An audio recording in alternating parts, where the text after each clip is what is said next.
محترم ناظرین، السلام علیکم ورحمۃ اللہ وبرکاتہ۔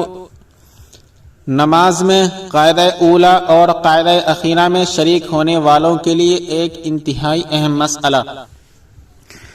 قاعدہ اولا میں شریک ہونے والے کے حق میں التحیات کا حکم۔ جب امام قاعدہ اولا میں ہو اور اسی اثناء میں کوئی شخص آ کر اقتدا کر لے اور اس کے اقتدا کر کے بیٹھتے ہی امام تیسری رکعت کے لیے کھڑا ہو جائے تو یہ مقتدی التحیات پوری کرے گا یا امام کی اتباع میں التحیات چھوڑ کر کھڑا ہو جائے گا؟ تو اس سلسلے میں حکم یہی ہے کہ پہلے التحیات پوری کر لے، اس کے بعد امام کی اتباع کرے۔ اگر التحیات چھوڑ کر امام کے ساتھ کھڑا ہو جائے تو اس مقتدی مسبوق کی نماز مکروہ تحریمی ہوگی۔ یاد رہے کہ یہ حکم فرائض اور تراویح سب کے لیے ہے۔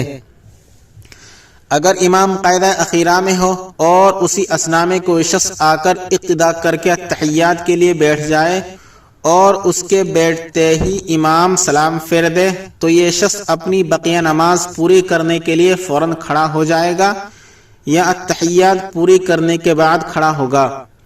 تو اس سلسلے میں واجب یہی ہے کہ امام کے سلام پھیرنے کے بعد یہ شخص اطمینان کے ساتھ اپنی التحیات پوری کر کے بقیہ نماز پوری کرنے کے لیے کھڑا ہوگا، اور اگر التحیات چھوڑ کر فوراً کھڑا ہو جاتا ہے تو اس کی نماز مکروہ تحریمی ہوگی۔ بحوالہ فتاوی شامی، جلد نمبر 1 صفحہ نمبر 296۔ دیکھنے میں آتا ہے کہ اکثر لوگ اس مسئلے سے بے خبر ہوتے ہیں۔ عوام تو عوام، خواص بھی اس اہم مسئلے سے ناواقف ہیں اور امام کے سلام پھیرتے ہی التحیات پوری کیے بغیر فوراً کھڑے ہو جاتے ہیں۔ لہٰذا اس اہم مسئلے کو ایک دینی فریضے کی ادائیگی سمجھتے ہوئے دوسروں تک پہنچانے کی کوشش کریں۔ آپ کا بھی ثواب میں ضرور حصہ ہوگا انشاءاللہ۔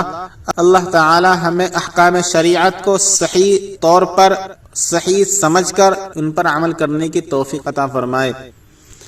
ویڈیو پسند آئے تو لائک کیجئے، شیئر کیجئے اور چینل کو سبسکرائب کر دیجئے۔